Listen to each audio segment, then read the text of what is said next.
Welcome, everyone, to Coffee with Colby. We're so glad that you've decided to join us this morning or whenever you're watching this back. We have Colby Clapp here with us. Colby, go ahead and say hi. Hi.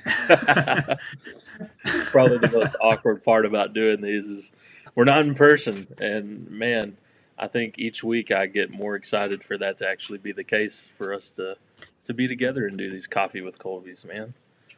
Me I hear so too. much about your good coffee making skills, especially. So I would love to be able to partake with you. Might have to do a tutorial video actually on how to make coffee the right way. Hey, a quarantine coffee with Colby. I There think you that's a go. great idea.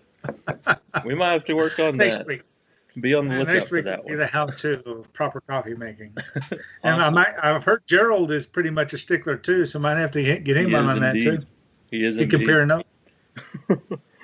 Awesome. Well, hey, I guess to get us started this week, I would encourage anyone, if you have any questions for Colby, just be sure to leave those in the comments below or just send them to us through our website at winnsboro.church.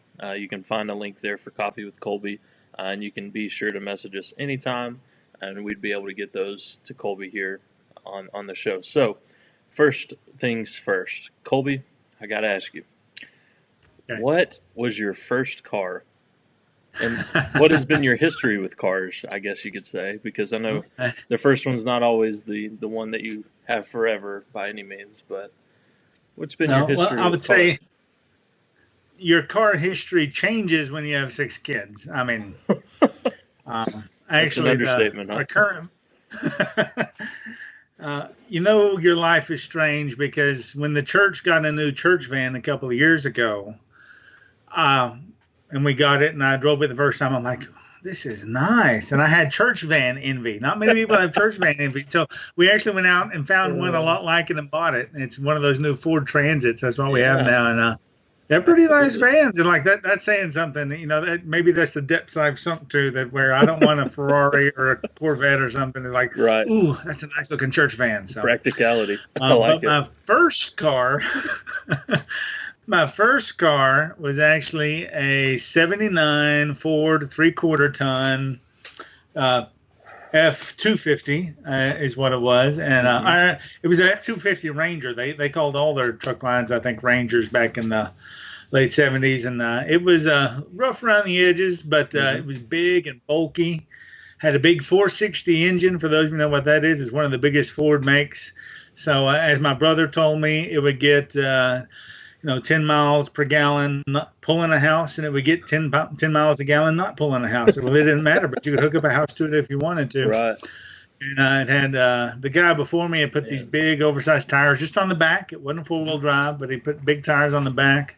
So my speedometer was incorrect because it wasn't, changed for the new size tires, and it had big glass packs on it too, so it had a nice, good rumble, and I love that truck. And it actually had a camper on the back. I bought it from a guy who was a horseshoe salesman, and he traveled and Wait, hold on. worked out of the back of his truck a lot. And You so said a what salesman? a horseshoe salesman is what he was, and he had built All this right. pretty cool setup in the back with this camper. Interesting. But I maybe had it only a year, and I was over at a friend's house, Mhm. and I was backing up, and I didn't see the tree behind me, and so the tree took the camper off for me. I was thinking about taking it off anyway, but the tree did the job for me. Yeah. I'm a better driver now, hopefully. I Haven't hit hope any so with trees the lately, van. but don't let them drive the church van. To be honest, does the But van get better gas mileage than that truck did? no, it doesn't. Oh no. Oh, yeah, it gets better. Yes, it gets better. Okay, good. Not as nice as I'd like it to have, but still better than that old pickup truck. Right. That truck actually had two 20-gallon tanks, and it about killed me filling it up. Goodness. And that was back when gas was, well, kind of like what it is now, just in the Yeah. dollar barely over back in, because I graduated in '97, so I got my truck when I was sophomore in high school, so about 95 or Yeah. so. But I missed that truck. I used it for a couple of years in college. It got caught fire. I ended up getting rid of it and getting a smaller Chevy S10, but Right. I still wish I had that big old bulky Ford truck. And again, it wasn't a looker by any means. It was pretty rough, but it was just a fun truck to have. But I will Yeah. tell you that the cool car that I didn't have, but my brother had. Mm-hmm. Again, my car history is mostly now how many people can I cram inside of it. But my brother, we used to love watching Dukes of Hazzard, and so whenever he got a job and started looking for cars, he always was on the lookout for a 69 Charger, Dodge Charger. And he looked high and low years and years, and he got a pickup too in the meantime. But he finally found one. It was in a barn, didn't run. Mm-hmm. The guy he bought it from actually helped him drop a small engine in it, and so he could drive it home basically. And he did, and he started working on it. But it wasn't long before he died. This is the brother that passed away, and so he bought this '69 Charger, and then after he passed away, it just sat in my mom's garage. It sat there for 10 years, and she said, well, I got to do something. Either get rid of it, sell it, or fix it up. And she couldn't bring herself to sell it, so she put a lot of time and money in it and hired a guy, and he had it in his shop for months and months and months, well over a year, and worked on it. And so I'll send you the pictures, KT, but so that you can put them up, because it is a nice looking car now. It's not painted like the Dukes of Hazzard one, although my brother kind of sometimes wanted it as such, just because we loved the show as a kid. But no, it's white, kind of cream off-white with some black. Yeah, whenever you see it, I think it's a pretty cool car. My mom takes it to car shows. She goes around and won a few awards even with it. So it's pretty neat that's it's not my car technically, Right. but it is. Even with the smaller engine, it's still fun to drive, and you get a lot of looks in it. I say you catch some people's eyes, because it is a gem. So Absolutely. I think it's just really cool that your mom goes to car shows.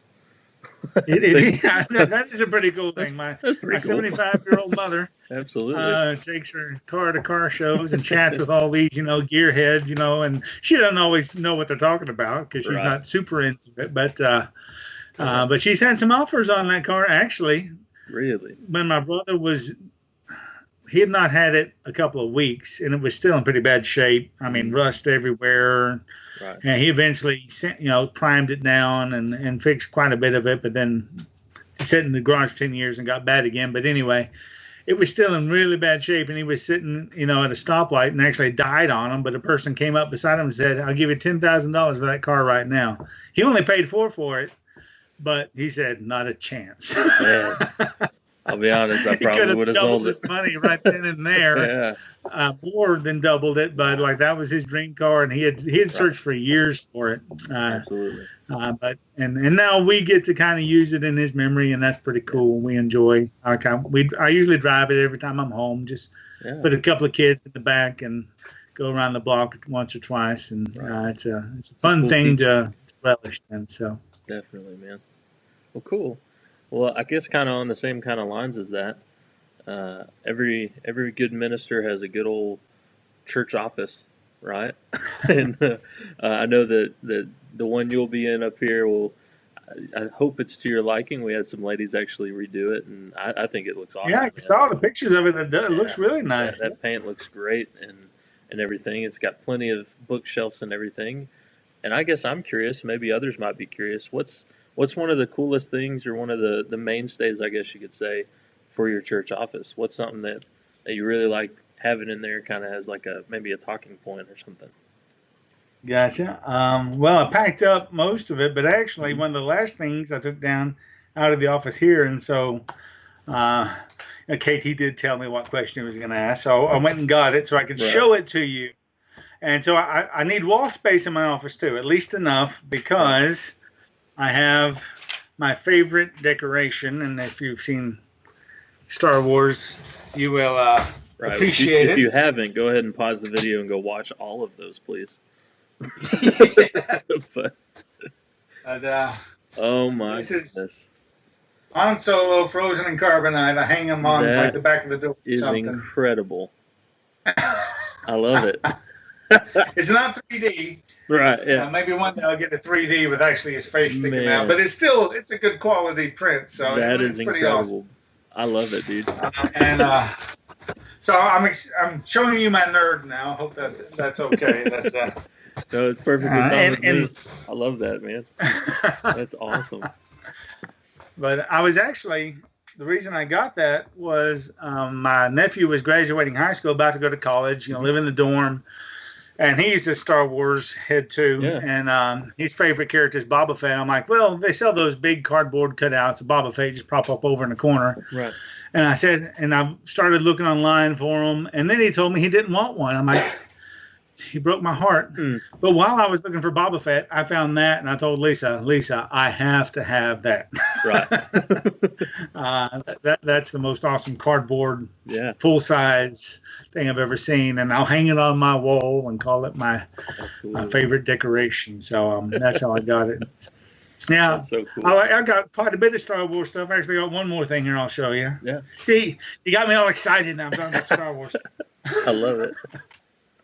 But this is my cookie jar. It is C-3PO.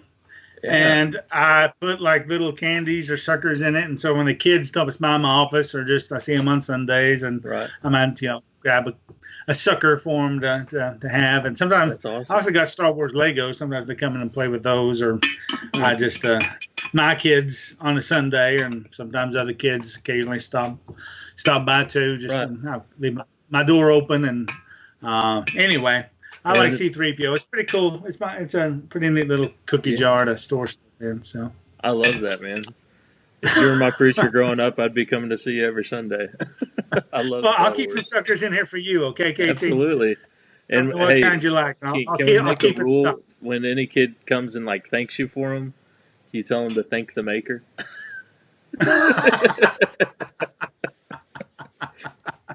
Another obscure Star Wars reference for all these people watching. What are they talking about? What's so funny? That's good stuff, man. Well, awesome. Thanks so much for sharing that. I guess. Yeah, I got lots of. I have books in my office as well that I use, for study. But I like my decorations, and especially my Star Wars ones. So. Right. Absolutely, man. Well, I find that. I'd show you my books, but that'd be kind of boring. Absolutely. Maybe we can pick one or two for next week or something. That would be cool. But awesome. Well, hey, I know that with this new format of recording videos each week, and especially for your Sunday sermon and everything like that, I'm sure you, like many other ministers, are feeling the pressure of kind of keeping things to a certain time frame and everything like that. And so I was just curious, is there anything maybe that you'd like to add leading into your sermon for this Sunday coming up tomorrow? Everybody can be sure to check that out on our website as well at winnsboro.church/today. And we'll be sure to share that all on Facebook as well.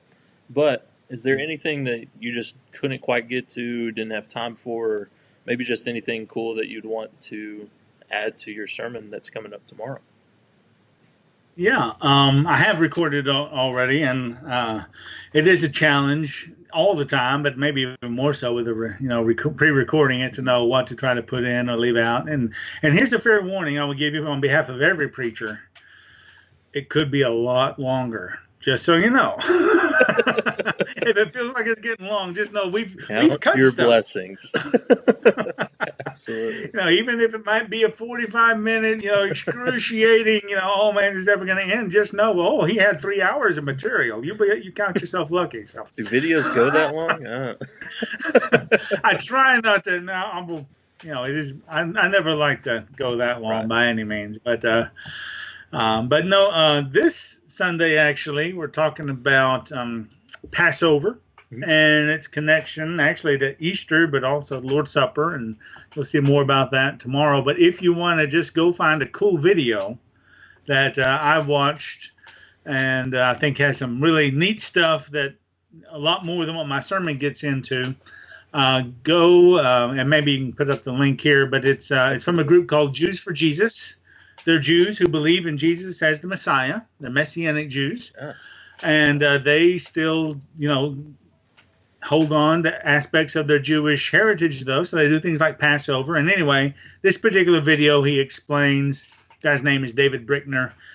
He goes through what Passover is, but then connects it to how it points to Jesus for those that believe in Jesus, obviously, for the Messianic Jew that embraces both their Jewish heritage and the fact that Jesus is the Messiah, is the King that came and fulfilled so much of what the Passover points to. And I'm going to touch on some of that in my sermon, but this link that KT's going to post, it's a pretty neat. If you got, it's about 35 minutes or so. If you got time to watch it, and I think you'll enjoy it. The guy's a good speaker and he does a good job kind of showing some things I didn't know about Passover.